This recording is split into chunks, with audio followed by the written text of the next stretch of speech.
Muito bem, irmão. Abra sua Bíblia no livro de Apocalipse, capítulo 20. Livro de Apocalipse, capítulo 20. Se você está notando, nós estamos chegando no final dos nossos estudos sobre a escatologia, sobre a volta de Cristo. Se você está nos visitando hoje, nós estamos falando sobre esse assunto tão importante porque você sabia que Jesus pode voltar a qualquer momento? Nós já estamos durante alguns meses conversando a respeito disso, falando a respeito dessa volta de Cristo profetizada pelas Escrituras, pela Palavra de Deus, e isso é muito importante. Se você gostaria de saber mais, entra no site da nossa igreja. Opa, põe lá para mim, Natan, por favor. Ele já é tão eficiente que ele já colocou lá o visual. Entra no site da nossa igreja, pibrcuritiba.org.br, e lá você vai ter todas as outras mensagens que a gente já falou a respeito desse tema da volta de Cristo, tá bom? Para que você possa ouvir as anteriores, porque agora nós já estamos chegando no final. As profecias do Senhor já das Escrituras para o que vai acontecer nos fins dos tempos. E a gente vai falar hoje a respeito de um reino que o próprio Senhor Jesus Cristo vai implantar na terra, que a gente chama de reino milenar, e você nesse texto vai descobrir por que ele é chamado de reino milenar. Milenar significa o quê? 1000 anos. Dá uma olhada comigo. Apocalipse capítulo 20, começando no versículo 1. Então vi descer do céu um anjo. Tinha na mão a chave do abismo e uma grande corrente. Ele segurou o dragão, a antiga serpente, que é o diabo, Satanás, e o prendeu por 1000 anos. E lançou-o no abismo, fechou-o e pôs selo sobre ele, para que não mais enganasse as nações, até que se completassem os 1000 anos. Depois disto, é necessário que ele seja solto por pouco tempo. Vi também tronos, e neles se assentaram aqueles aos quais foi dada a autoridade de julgar. Vi ainda as almas dos decapitados por causa do testemunho de Jesus, bem como por causa da palavra de Deus, tantos quantos não adoraram a besta, nem tampouco a sua imagem, e não receberam a marca na fronte e na mão, e viveram e reinaram com Cristo durante 1000 anos. Os restantes dos mortos não reviveram até que se completassem os 1000 anos. Esta é a primeira ressurreição. Bem-aventurado e santo é aquele que tem parte na primeira ressurreição. Sobre esses, a segunda morte não tem autoridade. Pelo contrário, serão sacerdotes de Deus e de Cristo e reinarão com ele os 1000 anos. Quando, porém, se completarem os 1000 anos, Satanás será solto da sua prisão e sairá a seduzir as nações que há nos 4 cantos da terra, Gog e Magog, a fim de reuni-los para a peleja. O número desses é como a areia do mar. Marcharam, então, pela superfície da terra e sitiaram o acampamento dos santos e a cidade querida. Desceu, porém, fogo do céu e os consumiu. O diabo, o sedutor deles, foi lançado para dentro do lago de fogo e enxofre, onde também se encontram não só a besta, como o falso profeta, e serão atormentados de dia e de noite, pelos séculos dos séculos. Senhor Deus, nós pedimos as tuas bênçãos e também a tua orientação sobre o nosso estudo hoje. Que o Senhor, Pai, nos mostre exatamente a tua vontade e que cada um que está aqui hoje possa ter no seu coração como está o seu relacionamento com o Senhor, diante de todas essas revelações que o Senhor nos dá. Obrigado, Senhor Deus, por cada um que está aqui hoje e que a tua palavra toque nos nossos corações, em nome de Jesus. Amém. Muito bem, gente, nós lemos aqui esse texto que está bem no finzinho já do livro de Apocalipse, para mostrar aquele lugar onde a gente quer chegar daqui a pouquinho. Nós vamos falar a respeito desse reino milenar. Lembra que nós estamos falando a respeito das coisas que vão acontecer? Nós estamos aqui, aqui está, essa aqui é uma linha de tempo, aqui a morte de Cristo e aqui o próximo grande acontecimento, que é o arrebatamento da igreja. E nós estamos nessa parte, que é a parte da graça ou da igreja. Nós estamos bem aqui na beiradinha, viu? Porque Cristo pode voltar a qualquer momento. Já vimos o que vai acontecer com o mundo durante o próximo grande juízo de Deus, que é a tribulação.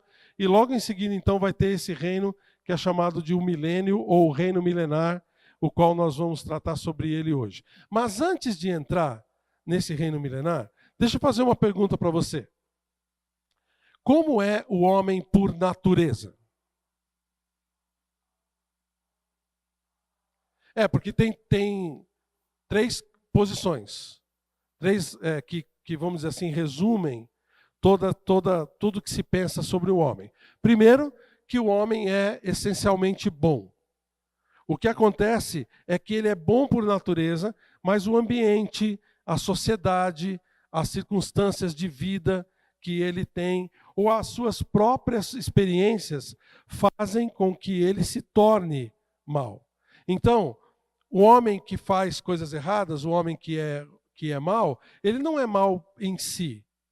Ele é bom, mas a sociedade e as circunstâncias é que fazem com que ele se torne mal. Existe uma segunda posição que diz que o homem é neutro, até chamado de tábula rasa, como se fosse o homem nasce, como se fosse uma folha de papel em branco. E aí todas as experiências que ele tem vão escrevendo nesse papel. Se as experiências forem boas, ele se torna bom. Se as experiências forem ruins, traumáticas, ele se torna mal. Mas existe uma terceira posição, que é a posição bíblica, que diz que o homem, ele é completamente mal em todos os seus desígnios.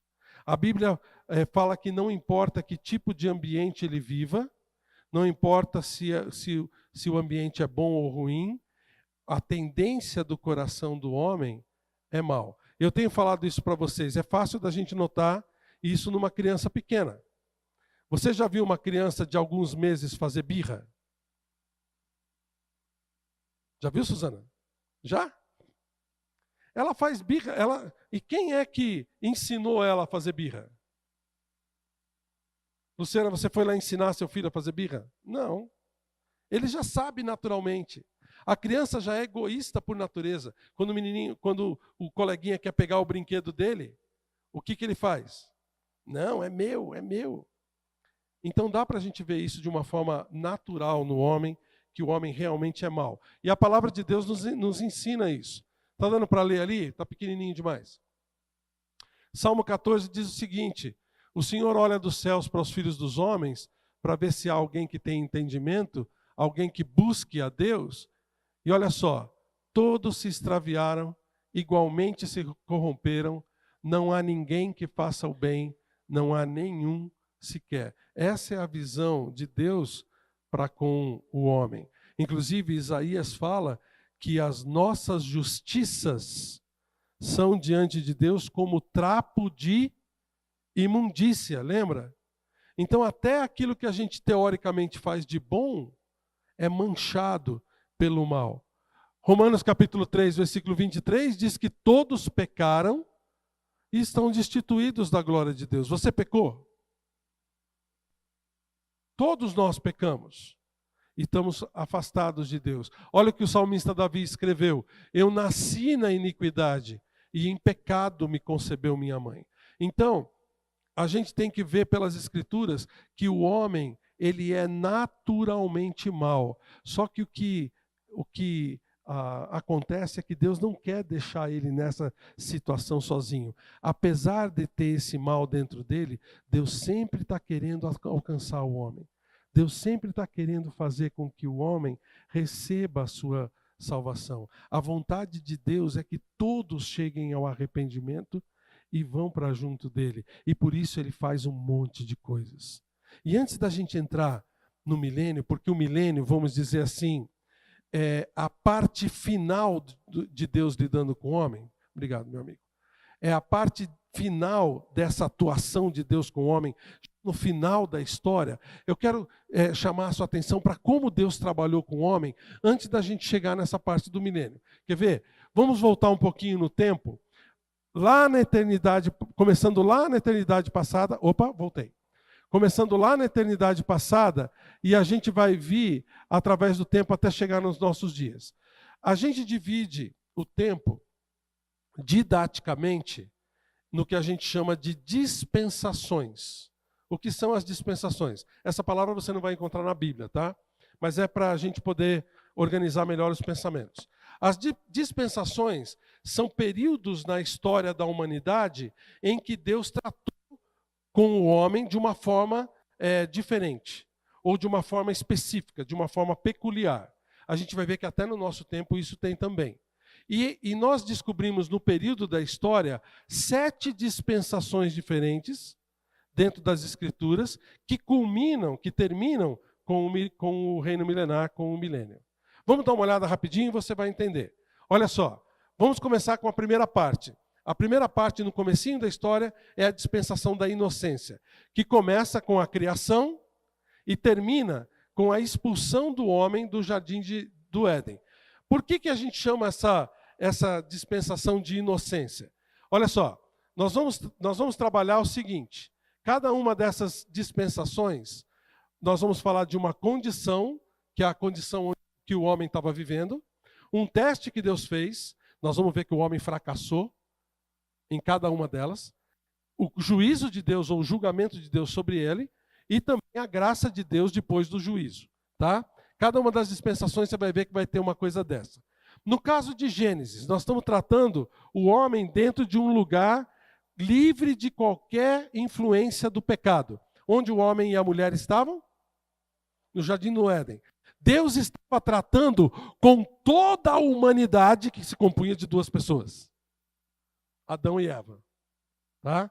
Mas colocou eles num lugar onde eles não tinham influência alguma do pecado. Qual é o teste? O teste é: a inocência é suficiente para manter o homem no bem? Para manter o homem fazendo o bem? Note que Deus coloca o homem numa condição de inocência completa e coloca esse teste para que ele possa entender a sua própria reação. Qual foi o fracasso do homem? O homem deixou de cumprir a única lei a que estava sujeito. Imagina você morar num país onde só existe uma lei. Uma lei. Nossa Constituição, quantas leis tem na Constituição? Quem é que sabe aí? Centenas, né? Ainda tem os códigos penais, códigos disso, código daquilo, legislação e tal. Esse país não, tinha uma lei só. A lei era o quê? Não coma daquela árvore, que era a árvore do conhecimento do bem e do mal. Mas não é que o Adão foi lá e conseguiu quebrar a única lei que existia no mundo? Mesmo sendo inocente, aí veio o juízo de Deus.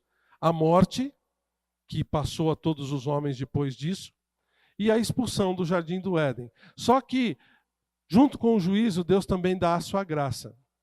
A promessa de um redentor. O homem não ia ser deixado no pecado, mas Deus iria mandar um redentor para ele. Que vocês sabem quem é? O Messias, Cristo. E aí começa a segunda a dispensação, chamada dispensação da consciência. Começa com a expulsão do homem do jardim e termina com o dilúvio. Lembra da história do dilúvio? Quais são as condições? O homem agora ele é conhecedor do bem e do mal. Tá? Deus coloca o homem agora como responsável pelas suas atitudes. O teste: um homem guiado pela sua consciência escolhe o que é certo. Antes, lembra, ele era inocente. Deu certo? Não. Agora ele é consciente do que faz. Vai dar certo? Também não. O homem tornou-se mau em todos os aspectos. Dá uma olhada em Gênesis capítulo 6 e você vai ver ali Deus falando: olha, eu já não aguento mais essa humanidade que já está má, em todos os sentidos. E Deus então manda o seu juízo, que é um reset na humanidade. Né? Restart na humanidade. Que é o quê? O dilúvio. Ele salva somente a Noé e sua família. Então note que a graça de Deus está. Ele não acabou com a humanidade como um todo, ele ainda preserva seu amor pela humanidade, salvando Noé e sua família. Gente, Deus ele é o Criador. Ele podia muito bem ter pego, como se a gente faz com uma folha de papel, quando a gente quer fazer um desenho e o desenho sai errado, a gente joga fora e começa de novo. Deus não fez isso. Ele ainda amou a gente. Ele ainda amou o ser humano, mesmo sendo humano, tendo pisado com ele já 2 vezes na bola, tendo 2 condições diferentes de trabalho. Tá bom, tem mais uma então. Vamos para o governo humano. A próxima dispensação começa com o dilúvio e termina com a famosa Torre de Babel. Quais são as condições? A condição é que o homem governa a si mesmo, recebendo orientação de Deus. Só que Deus não interfere no governo. Deus só orienta, dá as diretrizes. Mas quem é o dono do seu nariz? O homem. O teste. O homem sabe escolher o que é melhor para ele mesmo? Aí vem o fracasso. O homem buscou a exaltação pessoal ao invés de seguir as orientações de Deus. Ele fala, vamos fazer o nosso nome ser célebre e vamos fazer uma torre que atinja os céus. Ele quis se achar quando ele começou a se governar, se autogovernar. A gente vê isso também nos governantes hoje. Quando a pessoa sobe no poder, pronto, se acha. Né? É muito difícil acontecer o contrário. E aí veio o juízo de Deus, a confusão de línguas, para o homem ser forçado a cumprir a ordem de Deus de se espalhar pela terra. Mas Deus ele é tão bom que escolhe criar uma nação para ser a testemunha do seu nome. Note que nem em inocência, nem com consciência e nem se autogovernando o homem está conseguindo se manter bem. Então o que Deus faz? Vem a dispensação da promessa, que começa com o chamado de Abraão e termina com o povo de Israel cativeiro no Egito. Condição: promessa de Deus para os que o obedecem. O teste é assim: a fé mantém o homem no caminho correto? Porque o que Abraão precisava era acreditar naquilo que Deus estava lhe prometendo. O povo, os descendentes dele também, mesma coisa. Deus é um Deus maravilhoso, é um Deus de milagres, é um Deus que realmente atua na vida da gente. A gente repete, né? Sem Deus nós não somos nada, não é isso? Mas a gente acredita de verdade a ponto de seguir as suas orientações, arrisca. A gente acredita mesmo que aquilo que Deus manda a gente fazer, ou orienta a gente para fazer, realmente é o melhor para a gente? Qual foi o teste? E qual foi a resposta do homem? O homem se mostrou impaciente e incrédulo. E acabou como?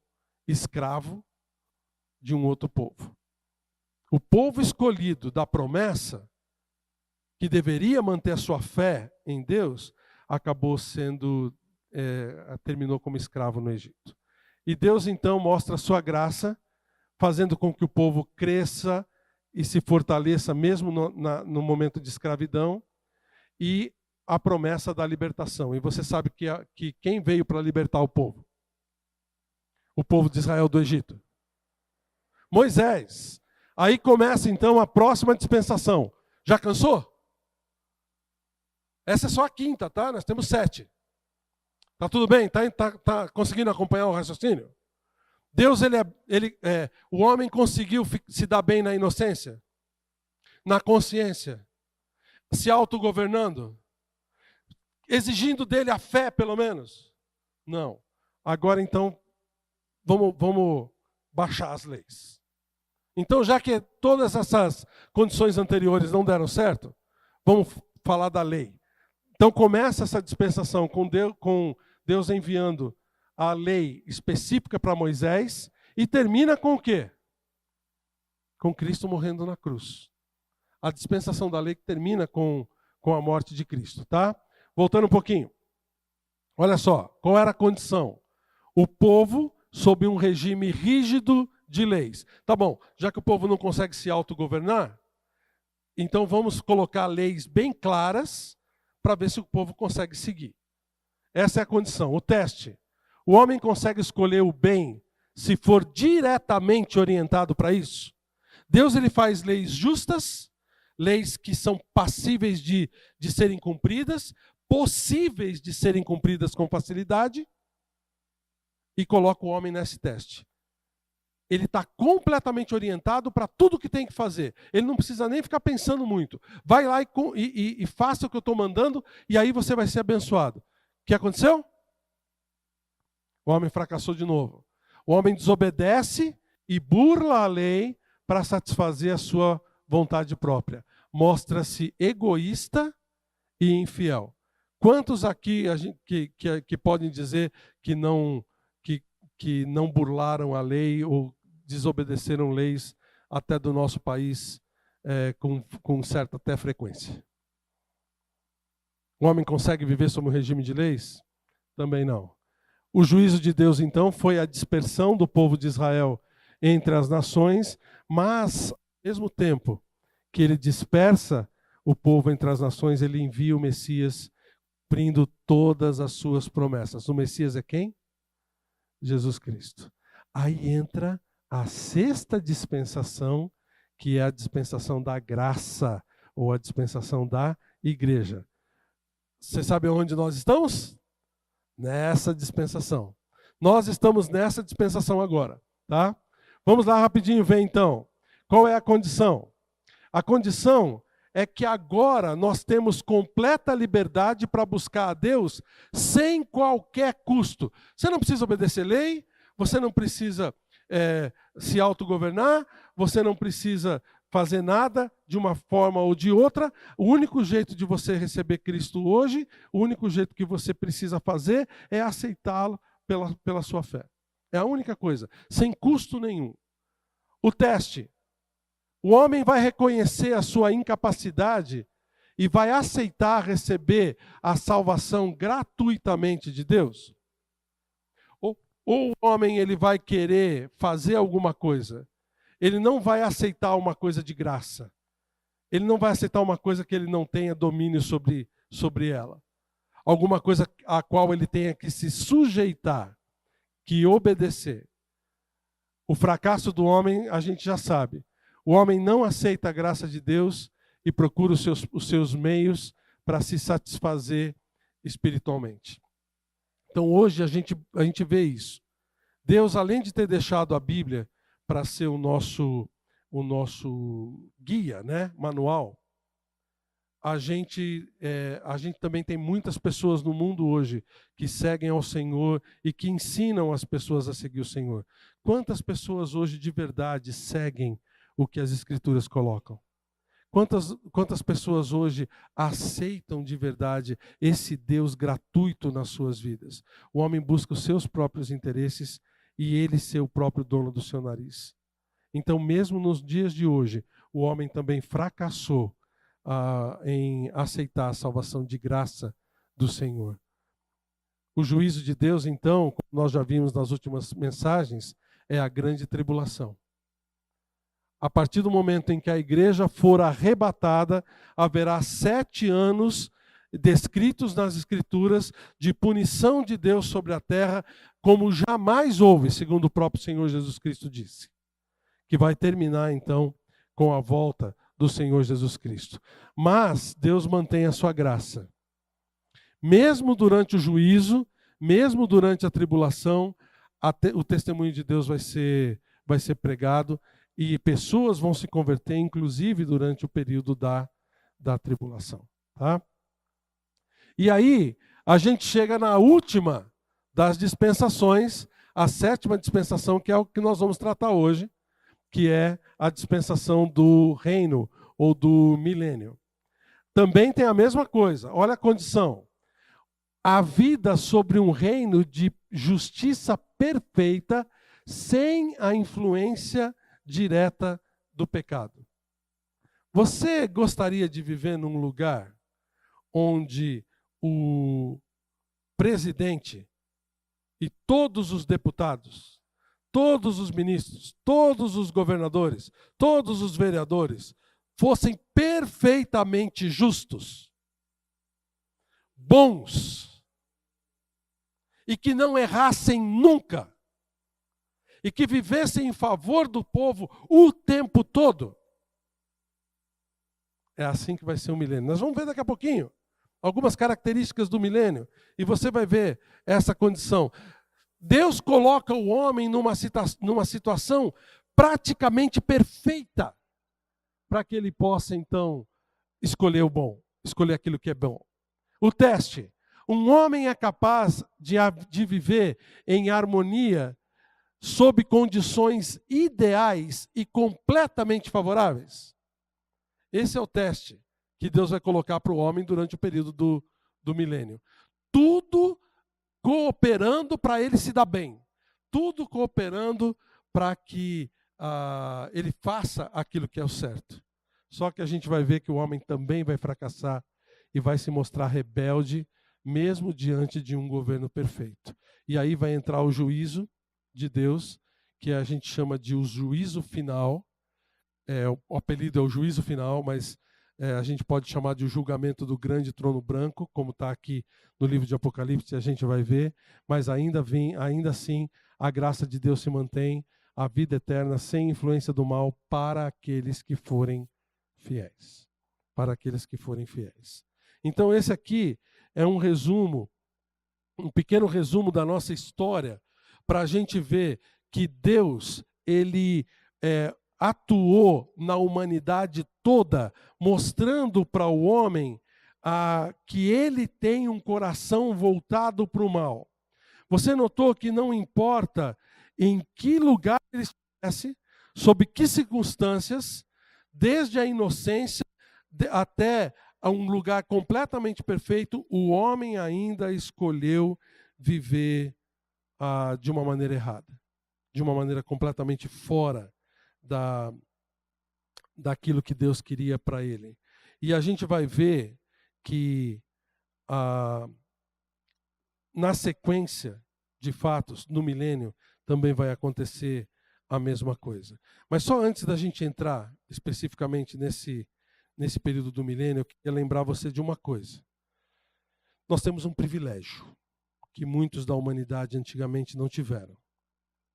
Nós temos a revelação de tudo isso para nós de mão beijada.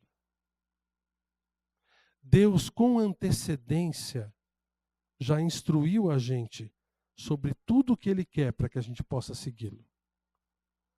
Isso traz sobre nós uma responsabilidade maior ainda. Porque nós não estamos no escuro. Nós não temos a opção de falar, eu não sabia. Porque está tudo aqui registrado. Basta você pegar, ler e entender. É isso que nós queremos que você entenda hoje. Deus vai cobrar essa responsabilidade da gente da mesma forma que cobrou em cada uma dessas dispensações da humanidade com a qual ele estava lidando. Então preste atenção, porque você precisa também tomar uma decisão a respeito daquilo que Deus coloca na sua vida, tá bom? Deixa o seu dedo aqui em Apocalipse e vem comigo para Daniel capítulo 12. Nós vamos conversar um pouquinho a respeito desse texto. Vamos pegar ali o comecinho do milênio.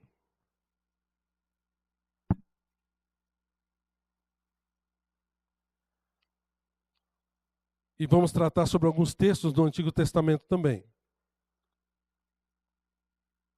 Quero lhe dizer desde já, e você vai ver isso daqui a pouco, que a gente vai citar muitos textos do Antigo Testamento. E tem muitos mais do que aqueles que a gente vai citar aqui, tá? Que falam com respeito ao milênio. Uma coisa que você precisa entender é que para o povo do Antigo Testamento, eles não conseguiam enxergar a sexta dispensação, que é a dispensação da igreja. Tá? Quando eles falam a respeito do milênio, quando eles falam a respeito do reino de Deus, até as profecias dadas por Deus aos profetas do Antigo Testamento, eles não conseguiam ver que haveria esse período, esse parênteses na história, que é onde os gentios, como nós, iríamos também ser convidados a participar. Então, para eles, existe um cumprimento quase que imediato da profecia, porque eles não estavam vendo esse vazio, ou esse período de quase ou mais de 2000 anos na história. É como assim, imagina alguém olhando para uma montanha de um determinado ponto de vista. Quanto mais ele se afasta desse ponto de vista, mais a montanha fica fora de foco, vamos dizer assim, né? Agora imagina assim, que eles estavam olhando dessa distância para as coisas que iam acontecer no futuro, e eles veem aquela montanha, e de repente tem um vale de 2000 anos, e a montanha volta e continua até ficar lá no alto. Quem está olhando daqui, olhando de longe, ele não está percebendo aquele vale entre as duas montanhas. Parece que uma montanha completa a outra. Você entende?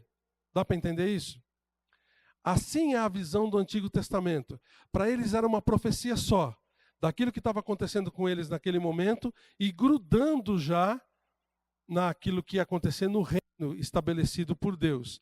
Por isso que você vai ver que vários textos do Antigo Testamento falam desse reino sem nem citar a gente, sem nem saber que a gente estava por aqui.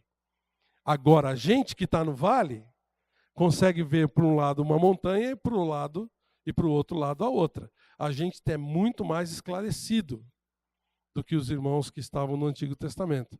Viu que bênção é você ter nascido no século 20 e 21? Viu que bênção é você poder ter a palavra de Deus na sua mão, coisa que a maioria das pessoas nunca tiveram? Porque a gente tem todo o esclarecimento de Deus para isso. Mas vamos dar uma olhada rapidinho nesse texto de Daniel capítulo 12, começando no versículo 11. Depois você lê todo o texto, mas o finalzinho do livro de Daniel diz assim: depois do tempo em que o costumado sacrifício for retirado e posta a abominação desoladora, haverá ainda 1290 dias. Bem-aventurado o que espera até 1335 e chega até 1335 dias. Ué, pastor, só isso? Mas são dois períodos aqui que a gente tem que prestar atenção, porque eles vão pegar bem o começo do milênio. Dá uma olhada comigo. Ele está falando de dois períodos. Um período de 1290 dias e um período de 1335 dias, que vão, olha o comecinho do versículo 11, depois do tempo em que o costumado sacrifício for tirado. Você lembra que a gente já conversou que o anticristo, quando ele assumir o governo mundial, no período da tribulação, ele vai fazer um acordo com os judeus, com os árabes, para restaurar o sacrifício do templo? E que no meio da tribulação, quando completarem 3 anos e meio da tribulação, esse sacrifício vai ser interrompido? Essa aliança vai ser quebrada? É bem disso que Daniel está falando. Quando o sacrifício for tirado e posta essa abominação desoladora, ainda haverá 1290 dias. Mas ele fala, bem-aventurado o que espera e chega até 1335 dias. Gente, o que são esses dias? Nós cremos que esses dias são os dias que vão antecipar o início do milênio, tá? A ideia aqui, 1260 dias, ou também 42 meses, ou 3 anos e meio, é o período final da tribulação, a gente já estudou a respeito disso. Esses dois outros períodos, que Daniel aqui não cita exatamente o que vai acontecer, a gente pode tentar especular um pouco sobre esses valores. Porque ele fala de 1290 dias, que são praticamente 30 dias depois do final da tribulação. O que é que pode acontecer nesses 30 dias? Ele fala aqui que a abominação vai ser tirada e a abominação desolada vai ser posta. Então, o que a gente crê aqui, que nesse período pode ser o julgamento dos sobreviventes da tribulação. Agora, o que eu vou falar para você aqui é suposição. Tá? Nós não temos como falar que essas coisas vão acontecer exatamente nesses 30 dias. Mas a gente pode falar sim que antes do início do milênio, essas coisas precisam acontecer. Antes da implantação do reino de 1000 anos, essas coisas precisam acontecer. Então tem esse período de 75 dias aí para isso acontecer. Nós cremos dessa forma, que o julgamento dos sobreviventes da tribulação vão dar nesse dia. Por exemplo, a derrota e a punição do anticristo. Você está aí comigo? Você deixou o dedo aí em Apocalipse capítulo 20?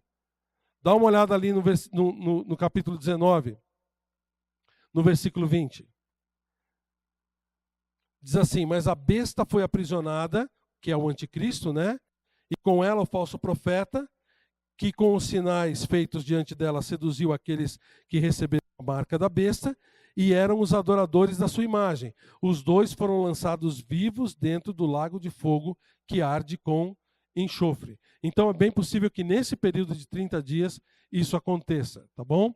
E também o julgamento das nações. Isso aqui é muito importante. Vem comigo para Mateus capítulo 25. De que nações nós estamos falando? Você lembra que quando Jesus volta na sua segunda vinda, quando ele vem como Rei dos Reis e Senhor dos Senhores, trazendo junto consigo os exércitos do céu, o que está acontecendo na terra naquele momento? A guerra, que a Bíblia chama de a batalha do Armagedon, que nós vimos a semana passada, foi uma batalha pelo poder mundial. Uma batalha do anticristo contra os seus inimigos. E bem nesse momento, Jesus vem e acaba com a festa. E todos ali são, então, julgados. Dá uma olhada em Mateus capítulo 25, que ele fala desse julgamento das nações. A partir do versículo 31, ele diz o seguinte: quando vier o Filho do Homem na sua majestade e todos os anjos com ele, então se assentará no trono da sua glória, e todas as nações se reunirão na sua presença, e ele separará uns dos outros, como o pastor separa o cabrito das ovelhas. Pegou? Imagina Jesus chegando e ele dominando todas aquelas nações, e agora ele começa a fazer um julgamento. E ele coloca, versículo 33, e porá as ovelhas à sua direita, mas os cabritos à esquerda. Então dirá o rei aos que estiverem à sua direita: vinde, benditos de meu Pai, entrai na posse do reino que vos está preparado desde a fundação do mundo. Porque tive fome e me deste de comer, tive sede e me deste de beber, era forasteiro e me hospedaste, estava nu e me vestistes, estava enfermo e me visitastes, preso e foste me ver. Então perguntaram os justos: Senhor, quando foi que te vimos com fome e te demos de comer, ou com sede e te demos de beber? E quando te vimos forasteiro e te hospedamos, ou nu e te vestimos? E quando te vimos enfermos ou preso e fomos visitar-te? O rei respondendo lhe dirá: em verdade vos afirmo que sempre que fizeste a um destes meus pequeninos irmãos, a mim o fizeste. As pessoas confundem esse texto para falar que a salvação é pelas obras.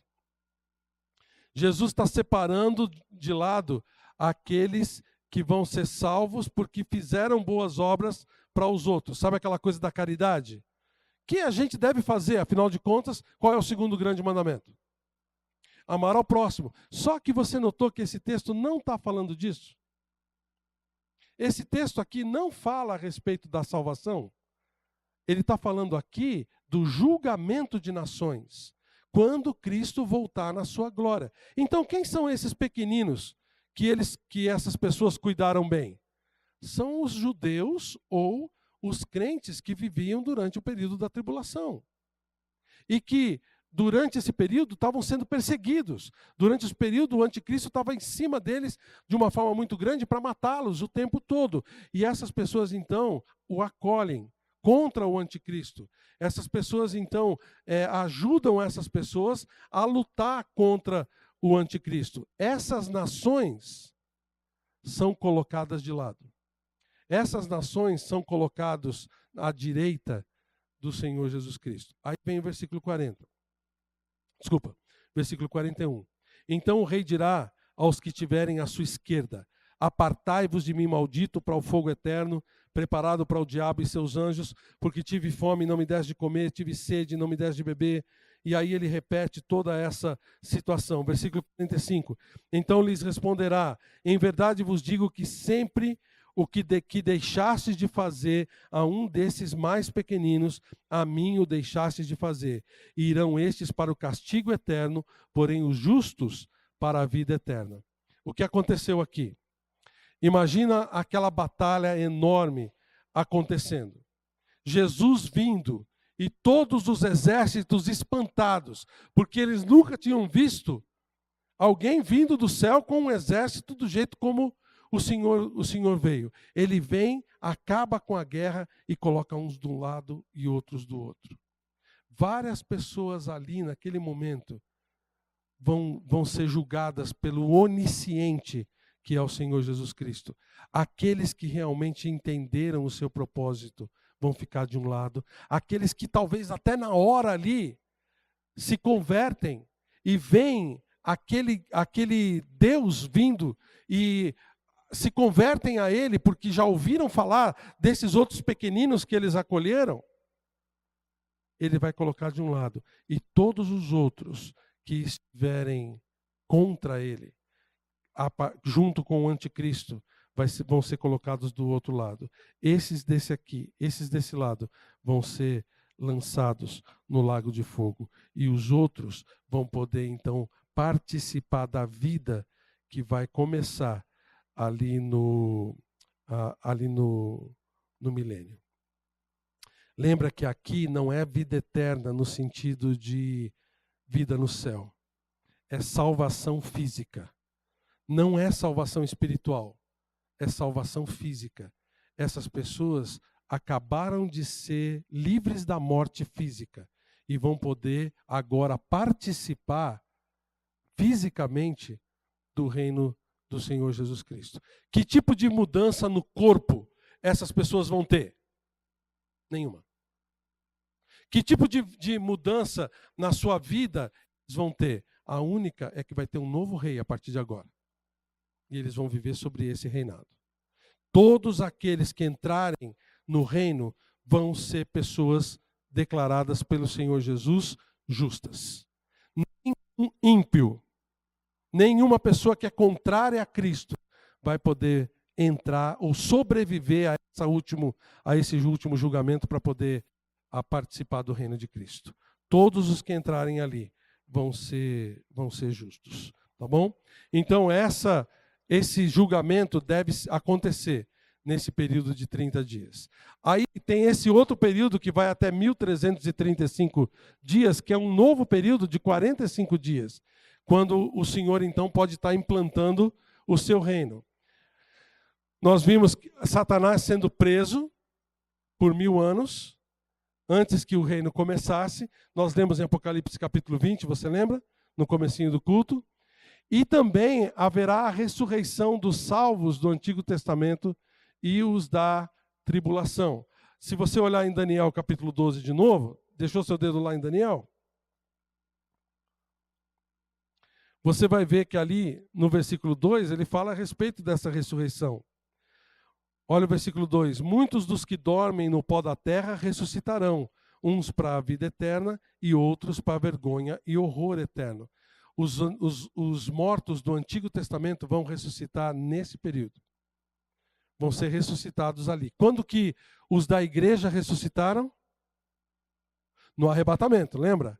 Os do Antigo Testamento, agora, nesse período, logo após a tribulação, no início do milênio, junto com, volta lá para o Apocalipse capítulo 20, junto com os que morreram durante o período da tribulação. Olha lá o versículo 4. Vi também tronos, você está comigo em Apocalipse 24? Vi também tronos, e nesses sentaram-se aqueles aos quais foi dada a autoridade de julgar. Vi ainda as almas dos decapitados por causa do testemunho de Jesus, bem como por causa da palavra de Deus, tantos quantos não adoraram a besta, nem tampouco a sua imagem, e não receberam a marca na fronte e na mão, e viveram e reinaram com Cristo durante 1000 anos. Aqui a gente vê a ressurreição dos salvos do período da tribulação. Então a gente vê que nesse período inicial, milênio, 75 dias antes do milênio realmente começar, o reino realmente começar, período entre o final da tribulação e o início do reino, vão acontecer provavelmente todas essas coisas. E aí então o reino vai ser implantado de uma forma completamente duradoura, tá bom? Continuando então, só para a gente relembrar, é um reino milenar, então ele tem duração de 1000 anos. Algumas pessoas acham que esses 1000 anos não são literais, que é só um período de tempo, que 1000 anos é uma expressão para dizer é muito tempo, tá? Mas a gente não tem motivo nenhum para dizer que não vai ser de 1000 anos, inclusive porque ele fala de acontecimentos que estão acontecendo no início desses 1000 anos, e depois, quando se completarem os 1000 anos, tem outras coisas acontecendo. Então a gente não vê por que não ser um período literal de 1000 anos, um período onde o próprio Senhor Jesus Cristo vai reinar sobre a terra. Bem, reino. Quem será o rei? Jesus Cristo. Ele é o regente. No versículo 6 a gente vê isso, tá bom? Dá uma olhada. Vai ser um reino de justiça. Olha esse versículo de Jeremias. Naqueles dias e naquela época farei brotar um renovo justo da linhagem de Davi, e ele fará o que é justo e certo na terra. Ele vai reinar com justiça o tempo todo. Jesus erra. Deus pode cometer algum erro, algum pecado? Que rei mais justo a gente vai ter? Nenhum, tá? Olha só esse outro... quem serão os seus auxiliares? A noiva, que é a igreja. Vocês não sabem que os santos vão de julgar o mundo? Você sabia que nós vamos fazer parte do grupo que vai reinar junto com Cristo? Nós vamos ser os seus ministros, seus deputados, seus governadores, seus prefeitos. Já pensou, Gisele, prefeita de Curitiba? Hein? Já pensou? Nós vamos, porque nós já vamos estar com o corpo glorificado, nós também já não vamos ter mais a influência do pecado. O pecado não vai nos atingir, e nós vamos ajudar Cristo a reinar as pessoas que sobreviveram à tribulação junto com ele. E também os mártires da tribulação, como nós lemos agora no versículo 4 do capítulo 20. Tá bom? Note que aqueles que não tinham adorado a besta, eles ressuscitaram e reinaram com Cristo durante os 1000 anos. Então ele vai ser um reino de justiça, e nós vamos participar desse reino de uma forma maravilhosa. Mas olha só, como vai ser esse reino? Como é que ele vai ser? Aqui tem algumas características. Vai ser um reino de glória. Olha só o que diz Isaías.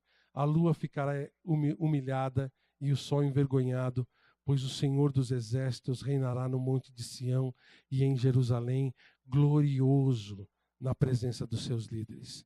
Toda a glória, toda a honra vai para Ele, para Deus. Vai ser um reino onde a adoração vai ser unificada. Depois você pode olhar esses versículos para vocês. Eu só coloquei alguns aqui, irmãos. Tem muitos outros versículos que falam disso. Todos vão adorar o mesmo Deus. Não vai haver religiões no mundo.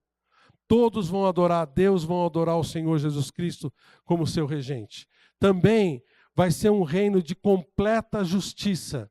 Dias virão, declara o Senhor, que levantarei para Davi um renovo justo, um rei em um reino, com sabedoria, e fará o que é justo e certo na terra. Também será um reino de santidade completa. Nenhum político vai ser corrupto. Nenhum governador vai desviar a verba. Vai ter verba? Nem sei se vai ter verba. Todos vão julgar com perfeição. Ninguém vai ser injustiçado. Ninguém. Nenhuma injustiça vai acontecer. Dá uma olhada. Vai haver reprodução humana. As pessoas que entrarem, que sobreviverem à tribulação e começarem a ser participantes do reino, vão estar vivendo vidas normais. Vão se casar, vão se dar em casamento, vão ter filhos, vão ter netos, vão ter um monte de situação. Você lembra que a população, no final da tribulação, vai ser reduzida a menos de 3/4 da população? Desculpa, a menos de 1/4 da população? 3/4 da população mundial vão morrer durante o período da tribulação, a gente já viu isso no livro de Apocalipse. A terra vai ser repovoada, mas diante de um reino completamente justo. Dá uma olhada nisso. Vai ser um reino de alegria. Vai ser um reino onde a maldição do pecado vai ser tirado da terra. Olha só, o lobo viverá com o cordeiro, e o leopardo se deitará com o bode. O bezerro e o leão e o novilho gordo pastarão juntos, e uma criança os guiará. A vaca se alimentará com o urso, e os seus filhotes se deitarão juntos. E o leão comerá palha como o boi. A criancinha brincará perto do esconderijo da cobra. A criança colocará a mão no ninho da víbora. Ninguém fará mal nenhum, nem destruirá coisa alguma, e em todo o seu santo monte, pois a terra se encherá do conhecimento do Senhor, como as águas cobrem o mar. Toda a influência do pecado vai ser tirada, inclusive da criação. Que lugar vai ser esse? Que lugar? Até os deficientes físicos serão curados. Se alguém entrar no milênio com um problema na perna, sem uma perna, sem um braço, ou em cadeira de rodas, eles vão ser curados. Até isso. O conhecimento e a instrução do Senhor vão ser abundantes na terra e vindos diretamente dele. Haverá longevidade. Dá uma olhada em Isaías 65.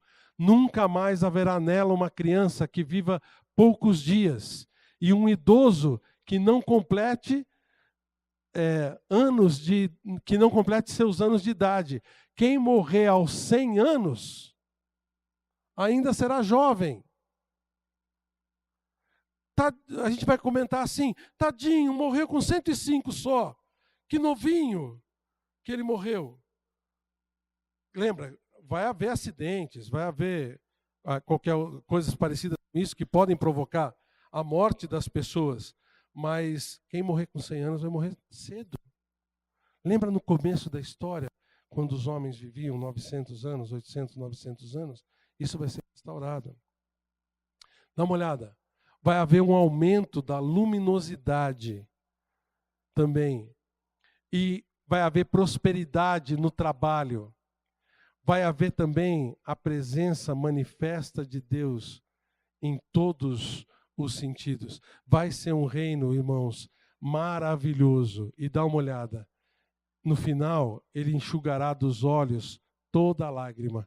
Não haverá mais morte, nem tristeza, nem choro, nem dor, pois a antiga ordem já passou.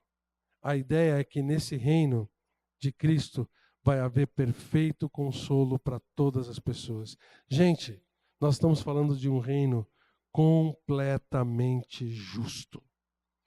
Quem é que não gostaria de viver num país desse? Eu acho que não vai ter tranca nas portas. Será que vai ter portas?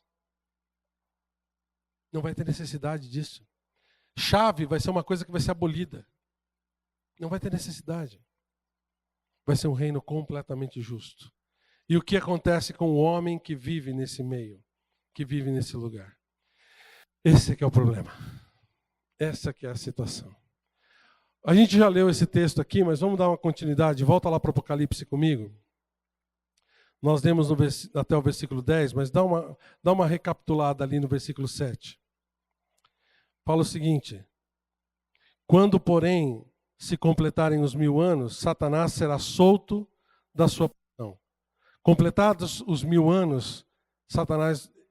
desculpa, eu esqueci de falar, né? Satanás vai ficar durante todo esse período dos 1000 anos preso. Ele vai tentar quem?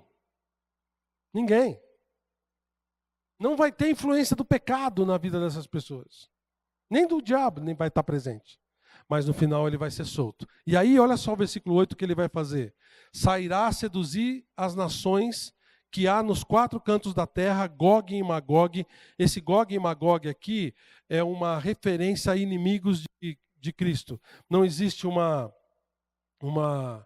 explicação específica de que são essas nações, tá? Mas é uma referência direta aos inimigos de Cristo. A fim de reuni-los para a peleja. O número desses é como a areia do mar. Espera aí.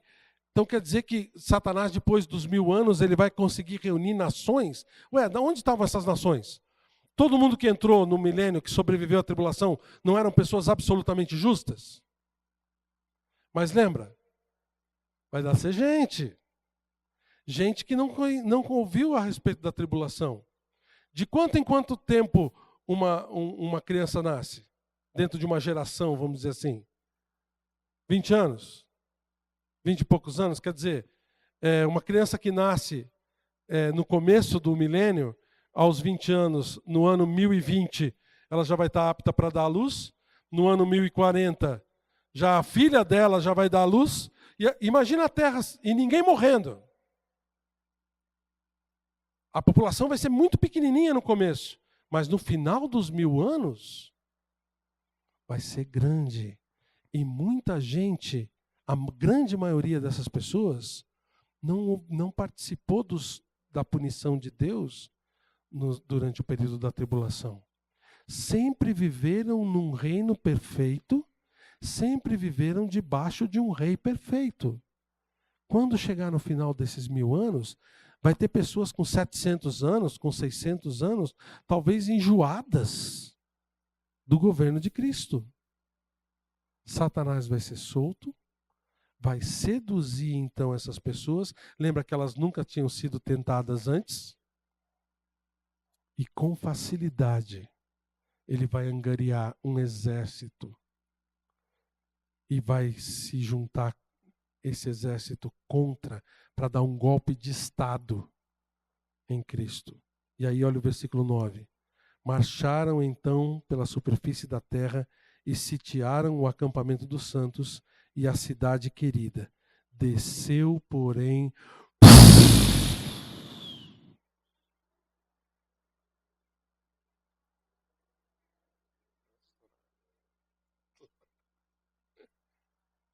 quem estava dormindo acordou, né?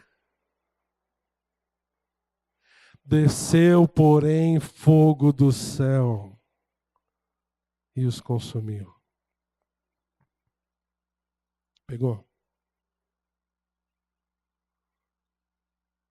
Se você acha que você assustou agora, imagina como é que vai ser essa cena lá.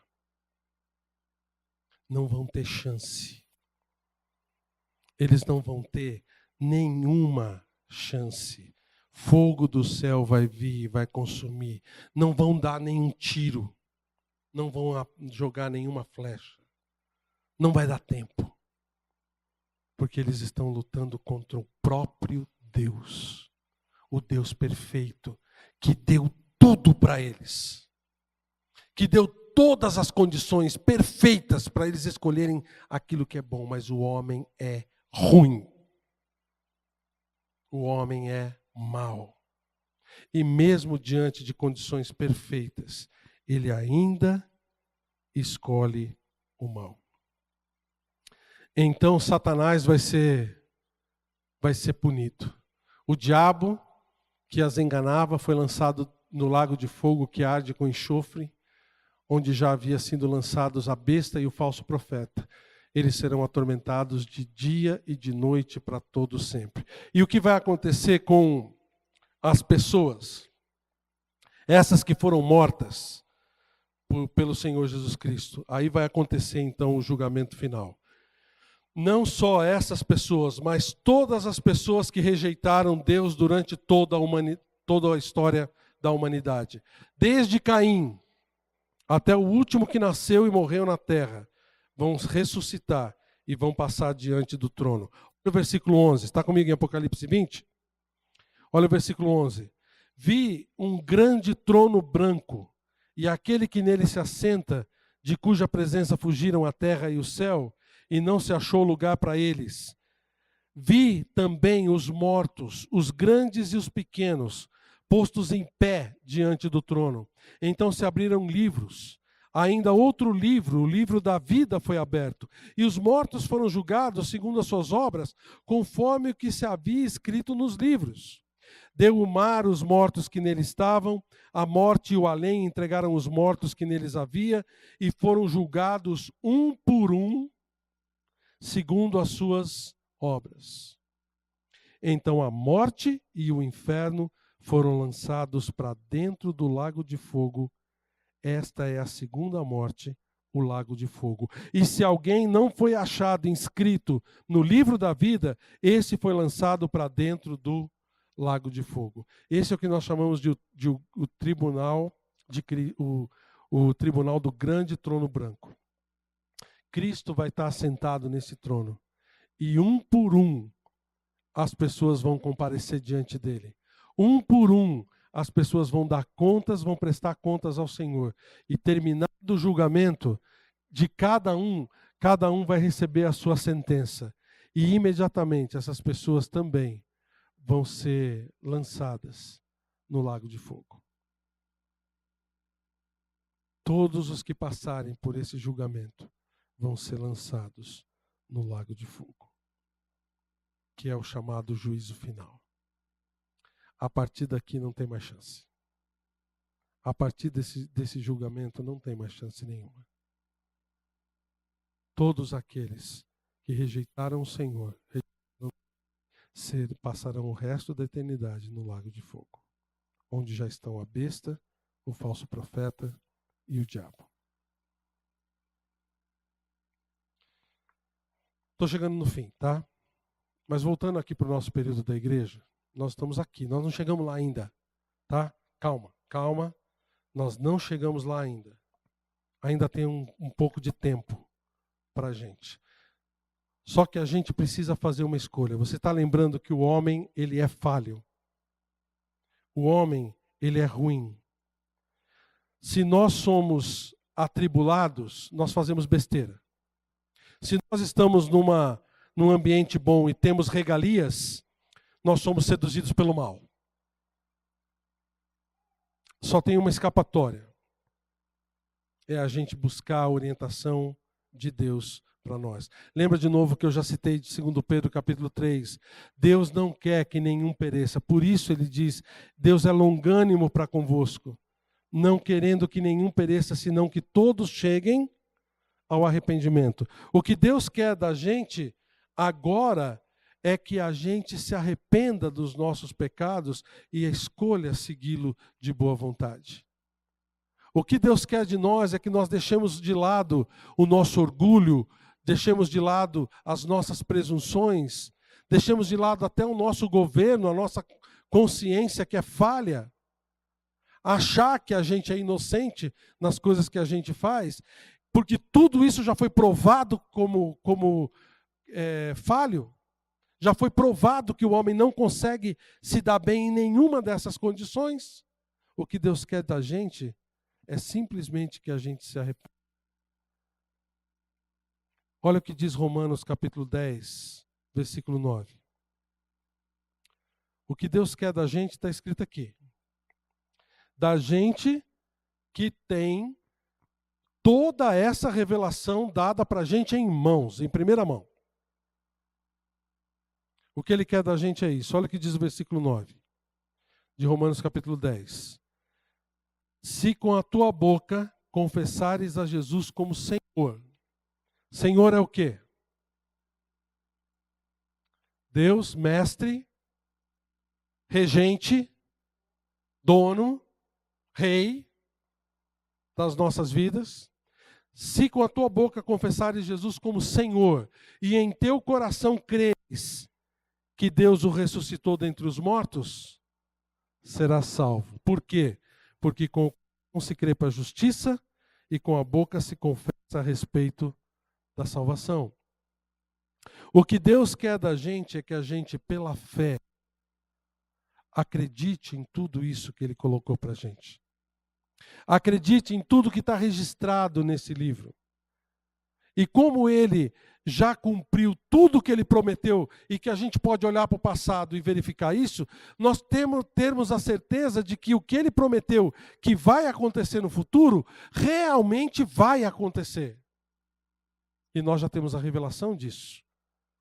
Ele já nos deu essa revelação. A única coisa que Ele pede da gente é fé.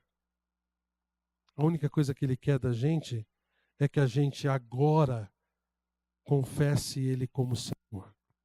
Porque se a gente não fizer isso agora, nós vamos fazer um dia. Mas lá, no julgamento do grande trono branco, dá uma olhada em Filipenses capítulo 2 de novo, que é aquele texto que a gente leu no começo do culto. Roberto leu para a gente no começo do culto. Filipenses capítulo 2, começando no versículo 9. Ele diz assim, falando a respeito de Jesus, o apóstolo Paulo diz, pelo que também Deus o exaltou sobremaneira e lhe deu o nome que está acima de todo nome. Para quê? Para que ao nome de Jesus se dobre todo o joelho, nos céus, na terra e debaixo da terra, e toda língua confesse que Jesus Cristo é Senhor, para a glória de Deus Pai. Vou lhe dar uma notícia. Preste atenção. Você queira, quer não, um dia você vai confessar o Senhor Jesus como seu Senhor. Um dia você vai com a sua boca dizer, Jesus, você é Senhor. Você é dono, você é rei. Só que tem duas condições.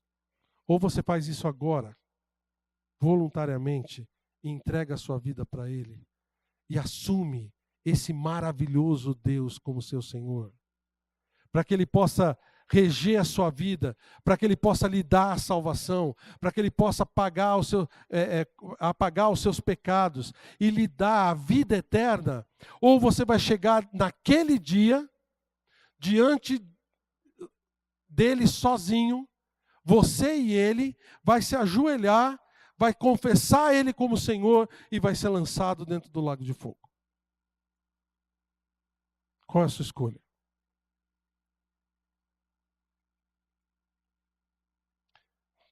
Que todos vamos confessá-lo como Senhor, vamos. Mas a escolha é nossa. Ele deu essa escolha para a gente quando registrou tudo isso nesse livro. Ele deu essa escolha para a gente quando deu acesso a esse livro para a gente. Sabe quanto custa um livro desse? Para você ter ele em mãos? Praticamente nada. Se você quer ter um livro, você vai pagar um pouquinho. Mas se você não quiser, abaixa no seu celular. Tem um monte de Bíblias gratuitas no celular. Toda a informação, toda a condição já foi dada. É a gente quem tem que decidir agora. Uma coisa Ele não vai forçar nos nossos dias. Ele não vai forçar a entrada no seu coração. Naquele dia, você vai se ajoelhar, quer você queira, quer não. Mas agora, Ele dá essa opção para a gente. Qual é a sua decisão? Tenho certeza que muitos de vocês aqui já fizeram uma decisão ao lado de Cristo. Já entregaram a sua vida ao Senhor como seu Salvador. Mas talvez você esteja aqui hoje e você nunca fez isso de verdade. Talvez você seja uma pessoa religiosa. Talvez você seja uma pessoa boa. Uma pessoa que ajuda uns aos outros. Talvez você seja uma pessoa que realmente nunca pensou em mal. Aqueles pecados que você comete são os pecados corriqueiros que todo mundo comete. Mas esses pecados também levam você para essa condenação.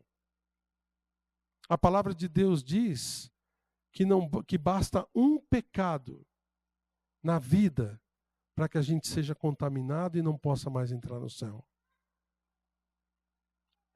Qual é a sua decisão? Você já entregou sua vida a Cristo? Talvez você já é até frequentador dessa igreja, mas você sabe no seu coração que você nunca tomou uma decisão dele como Senhor da sua vida. Que tal você tomar essa decisão hoje? Eu vou orar e vou encerrar o nosso culto daqui a pouquinho. E eu vou dar uma oportunidade para você. Você sabe que a palavra de Deus tem todas as instruções para que você possa sair daqui hoje com a vida eterna garantida para você. Que você pode sair daqui hoje com Jesus Cristo sendo o Senhor da sua vida. Mas Ele precisa dessa decisão. E nós, como igreja, podemos ajudar você. Se você está aqui hoje e está com dúvida, eu vou pedir para você o seguinte: durante o período que eu estiver orando, eu vou fazer uma pergunta. Eu vou perguntar para você se você quer receber o Senhor Jesus como seu Salvador. E aí você levanta a sua mão. No final do culto eu vou pedir para alguém sentar com você e orar com você. E mostrar para você como você pode, nesse momento, entregar a sua vida ao Senhor Jesus Cristo. Sabe o que você tem que pagar para isso? Nada. Nada. Porque a salvação é de graça para aquele que crê. Vamos orar.